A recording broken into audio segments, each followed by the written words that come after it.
ஐயா அடிச்சிருக்கிறார். ஐயாவோட இருக்கா கதைக்க வேணும். ஐயா இவ்வளோ பெரிய மனுஷன் எங்களை தேடி கூழெல்லாம் பண்ணியிருக்கண்டா உங்களை ஒரு இடத்துல கொண்டே விட போகுது என்ன.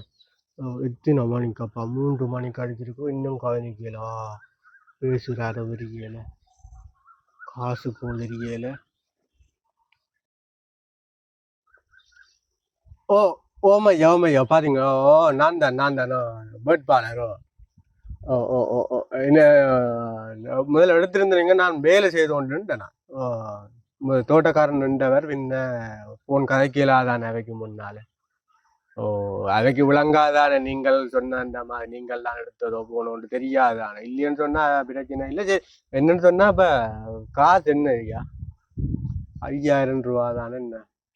இப்ப என்னண்டா அன்றாட கூலிகள் நேற்று உழைச்சது சாப்பாட்டுக்கும் புள்ளிகள் டியூஷன் செலவுகளுக்கும் போட்டுது ஐயா. ஓ அப்ப இன்றைக்கு வேலை செய்த காசு பின்னேரம் பிரச்சனை ஐயா. அப்ப பின்னேரம் வீட்டை போனான் அவ மனுஷிக்காரி தான் நின்றாவா ஒரு 10,000 ரூபா தான் இருந்தாவா. ஓ ஓ அப்ப நான் அப்ப அதைத்தான் நான் உங்களுக்கு தாரேன். அந்த 10,000 ரூபாய் தாரேன். புற ஒரு 3000 ரூபா தாரேன் என்ன உங்களுக்கு. ஓ ஓ ஓ 3000 ரூபா நான் புற உங்களுக்கு தெரிவேன் பிரச்சனை இல்லையா. என்னண்டா இப்போ நீங்கள் ஃபேஸ்புக்கில் எல்லாம் போட்டிருந்த நீங்கள் நான் என்ன சரியான கஷ்டம் போல இருக்குது. பிரச்சனை இல்லையா. நீங்கள் இப்போ ஒரு கட்சிக்கு நாங்கள் பிறகு சேர்க்கலாம் பிரச்சனை இல்லை. நிறைய ஜனங்கள் தெரியும். அப்போ நாங்கள் வேட்பாளர்ன்ற ரீதியில் ஒரு 5000 ரூபான்றது கூடத்தான் இருந்தாலும் நான் ஒரு கூலி தொழிலாளி தானே ஐயா. ஓ ஓ ஓ ஓ ஓ ஓ நான் சரி நான் அப்போ அந்த 10,000 ரூபாயும் போட்டு விட்றேன் என்ன ஐயா. ஓ போட்டு விட்றேன். என்னட்ட அக்கௌண்ட் இல்லை. இந்த பக்கத்து வீட்டுக்காரன் அவன்கிட்ட ஒரு அக்கௌண்ட் இருக்கு. அவன்கிட்ட சொல்லி போட்டு விட்றேன் என்ன. சரி ஐயா சரியா. வணக்கம். இங்கே இதெல்லாம் உடையுங்கோ. இப்போதைக்கு வந்து வெளிநாட்டு காசுகள் எல்லாம் வந்து தெரியும் தானே எல்லாம் குறைஞ்சி போச்சு. அப்போ நான் இப்போ எலெக்ஷன் வர்றதுனால அதில் சில கருத்துக்களை சொல்லி காரும் எல்லாம் இந்த நேரத்தில் பலதாக போச்சு. காருக்காக வச்சிருந்த காசுகள் எல்லாம் தான் சரி அதை விடுவோம். இப்போ என்னென்னா இந்த கல்யாணம் உடையுங்கோ. எனக்கு அங்கே கட்டுற மல்ல வீடு அன்னையின் பேரில் கட்டுற வீடு அது வந்து 3 மாடி வீடு நீச்சல் தராதோட சில இடிபாடுகள் தேவை. காணி பள்ளம் என்றபடியே தான் நான் சில இதுகளை சொல்கிறேன். வணக்கம். படம் எடுக்க போகிறீங்களா? சரி நான் இதை எல்லாம் அலுவல் வேலையில் நடக்குது. வேலை முடிக்க விட்டு எல்லாம் எடுக்கலாம்.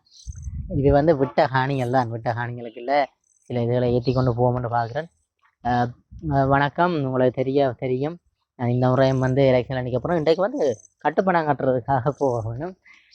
கட்டுப்பணம் கட்டுறதுக்கு எங்கே தங்கத்தை ரைட் அவள் ஓகே அது காரம் போட மாட்டாள். சரி எல்லாம் இல்லை வேட்பாளர் எல்லாரும் ரெடி வேட்பாளர் எல்லாம் ரெடி. காசு தான் பிரச்சனையாக கிடக்கு. காசு தான் பிரச்சனை. காசு தான். சரி இவ்வளோ எல்லாம் ஏற்றுங்க. வர காசுகளை பார்ப்போம். அக்கௌண்ட் நம்பர்கள் போட்டு கிடக்கு. யாரும் கிடைச்சவன் மாட்டேன். வெளிநாட்டில் உள்ளவன் கட்டாயம் காசு விட மாட்டான். அது ஏதோ ஒரு வழியில் வரும். எனக்கு போவோம். கச்சேரி போனால் தான் இப்போ கட்டுப்பணம் கட்டலாம். யாழ்ப்பாணம் கிளிநொச்சி எல்லா மாவட்டங்களும் கட்ட வேணும். டேட் வாக்கில் முடிக்க வேணும். எல்லாத்தையும் செய்யுங்கோ. கேட்டால் நான் என்ன சொன்னான்னு சொல்லுங்க. கட்டுப்பணம் கட்டினா தான் நீ மிச்சம் காசு எடுக்கலாம். அப்படி நாட்டில் இருந்து மற்ற நான் வலிக்கிறேன். மற்ற இந்த இடத்துக்கு வந்து நான் வந்து போகிறது இப்படி அங்கே வீடுகள் கட்டுறது அது இதுகளெல்லாம் கதைச்சி போடாதீங்கோ. மற்ற ஃபேஸ்புக்கில் யூடியூப்புகளில் சும்மா அவங்க உழைப்புக்காக கதைப்பாங்க. அதுகெல்லாம் உண்மை இல்லை. யாரும் நம்ப போகிறதும் இல்லை. ரைட்டு இதென்னமோ நான் கட்டுப்பணம் கட்டணும் வலிக்கிறேன். மற்ற வேலையெல்லாம் முடிச்சு போட்டு இந்த மற்ற அக்கௌண்ட்டு தான் நீங்கள் இப்போ வர்ற காசுகள் போட வேணும். சும்மா இப்போ இதுகளில் இதெண்டா கூட நான் வெளியால் சொல்கிறதுல வந்து 1 ரூபா காசு இல்லை. விலங்கு தான் அதில் 1 ரூபா காசு இல்லை. அந்த அக்கௌண்ட்டு தான் நான் சொல்கிறது அடிக்கடி. இதை வந்து அந்த ரைட் அதை உங்களுக்கு தெரிய வேணும். நீங்கள் அதை பார்த்துக்கொள்ள. சரி நம்ம வலிக்கிறோம். எங்கே கார் ஐயா அண்ணா வர சார் வரண்ட கேள்வியெல்லாம் கேட்கணுமே. நான் சொல்லி வச்ச கேள்வியெல்லாம் கேட்கணும். சரியும். சார் வணக்கம் சார். ஓ மேடம் மீடியா கேள்விகள் அதை சொல்லுவாங்க. வணக்கம் சார். எப்படி சுகமா இருக்கிறீங்களா சார்? ஓ என்ன கொஞ்சம் கேள்விகள் கேட்கலாம் என்ன? வாங்க சார் வாங்க. சரிதானே என்ன? ஓகே கொஞ்சம் கேள்வி கேட்கலாம் தானே என்ன சார்? ஓகே வேலையெல்லாம் முடிஞ்சதா? சரி வாங்க சுகம். என்ன சொன்னா இந்த தேர்தல் வருது தானே சார்? முதற்கட்டமா இப்போ நீங்கள் கொஞ்சம் படிப்படியாக வந்து இப்போ நீங்கள் இன்னும் கொஞ்சம் மக்கள் மத்தியில வந்து பெரிய ஒரு இது பதில் இருக்கும். இடத்தை பிடிச்சு கொண்டிருக்கிறீங்க.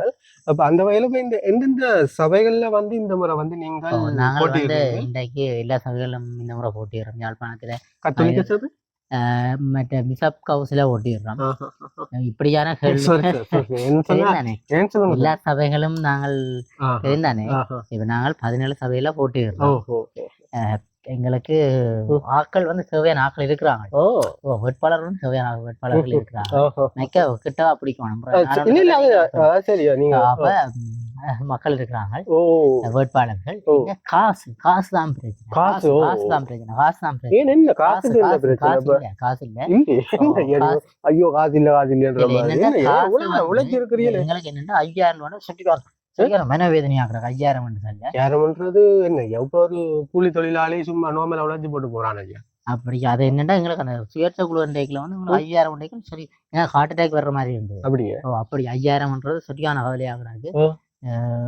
என்னன்னு சொன்னா உங்கள்ட்ட உண்மையா காசு இல்லை. இப்ப நான் என்ன கார் திருத்துறாங்கன்னு வச்சிருந்த கொஞ்சம் காசு 5 லட்சம் ரூபா 15 ரூபா காசு கிட்ட வச்சிருந்தேன். நீங்கள் இந்த கார் வந்து என்னண்டு உங்களுக்கு அந்த எலெக்ஷன் டைம்ல என்னண்டா நீங்கள் வந்து என்ன பத்தி எல்லாம் மோசமா எழுதுற நீங்கள் என்ன பத்தி தேவையில்லாத நாங்கள் நேர்மையா மக்களுக்கு நேர்மையான விஷயங்களை வந்து நாங்க கொடுக்குறோம். நாங்கள் சொன்ன நம்பிக்கை தானே. சொல்லுங்க. இந்த டைம்ல வந்து ஓட்டம் கூடத்தானே நானும் தங்கச்சி மாறி மாறி ஓடுறது. அப்படி உடையக்குள்ள வந்து சிலவுகள் வரும் டயர்கள் தெரியும். அது சரி. என்ன இப்ப இன்ஜின் வந்து நாங்கள் தங்கச்சி மாறி மாறி ஓடுவா என்ன நல்ல விஷயம் சார். நல்ல விஷயம் சார். ஓகே. அது அந்த எலெக்ஷன் டைம்ல வந்து சரியா பழுதா போறது நான் தான் பதில் சொல்லுவேன். நீங்க என்ன கதைக்க நான் பதில் சொல்லுவேன். எல்லாத்துக்கும் என்னடா பதில் இருக்கு.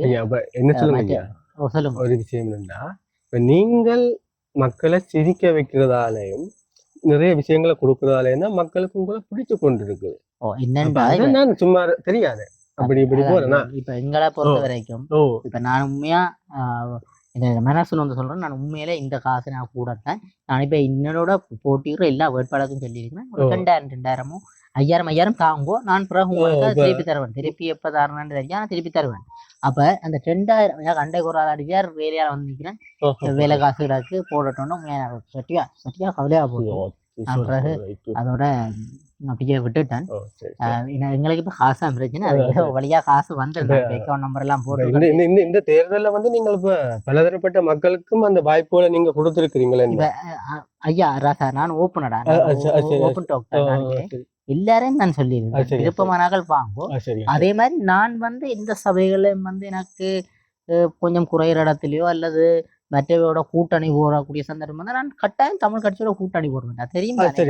நான் அங்க ஒரு மாதிரி கதைப்பேன், இங்க ஒரு மாதிரி கதைப்பேன். அங்க வந்து தமிழ் தேசிய கட்சியில தேசியம் கதைக்கிறவே கேளா கேள்வி வைப்பேன். சேவை என்று சொன்னா அவே ராசா அப்பு என்று சொல்லுவேன். பார்க்க போனா நீங்கள் வந்து இப்ப வெல்லுவீங்கள் என்ற ஒரு உறுதியா சொல்ல முடியுமா ஐயா? வேற எங்களுக்கு வந்து இப்ப 17 சபைகளையும் கைப்பற்றுறது ஐயா இம்பாசிபிள். உங்களுக்கு தெரியும். அப்ப அது வந்து உங்களுக்கு தெரியும்.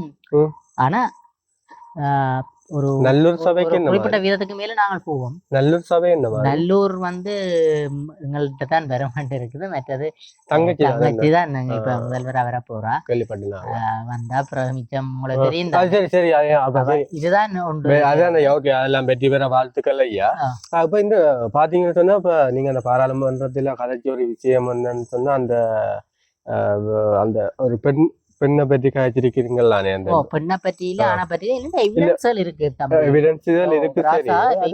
தம்பி ராசா. விஷயம் என்னட்ட எல்லாம் இருக்கலாம். நான் வந்து தெரியுதா நானடா சுத்தமானான். அது சரியா. உங்கள்ட்ட எவிடன்ஸ்கள் நிறைய இருந்தாலும் நீங்கள் ஒரு தனிப்பட்ட முறையில போய் அந்த பிரச்சனையை தீர்த்திருக்கலாம் இல்லையா? இல்ல என்னண்டா ராசா இதுவடா கனவேருக்கு கொழும்புல இல்லாத கனவேருக்குலாம் விளங்குறேன் ராசா. இது வந்தடா எக்ஸ் ப்ரமோஷனடா. அதாவது வந்து இப்படியான விஷயங்களை கதைச்சா தானே நீங்கள் வந்து பாப்பீங்க. 4 பேருக்கு சா பண்ணுவீங்க.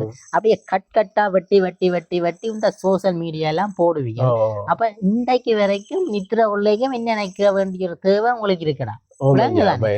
அதைத்தானே எல்லாரும் செய்யறாங்க. எங்களுடைய சில விஷயங்களை வந்து நாங்கள் அயல் நாடுகளோடையும் வந்து ஒப்பிட்டு பார்க்க வேணும். இவ்வாறான விஷயங்கள் வந்து கதைக்கிறேன். கதைங்கோ. மற்றது நீ உன்னை தெரியும் நீ அந்த தேவை இல்லாம என்ன பற்றி பிள்ளையெல்லாம் எழுதுற நீ என்னன்னா சரியா எழுதி கொள்ளணும். இல்ல அந்த அதான் உனக்கு என்ன இன்னொரு சொல்றது? கேள்வி ஐயா, இன்னொரு கேள்வி நீ இல்லையடா. அந்த பிள்ளைய ஐயா அந்த மீடியா பிள்ளைய பத்தி இருக்கா சொல்லுங்க. அந்த புள்ள இந்த புள்ள இல்ல ராசா, இல்லாம ஒரே புள்ளதான். சரி சரி.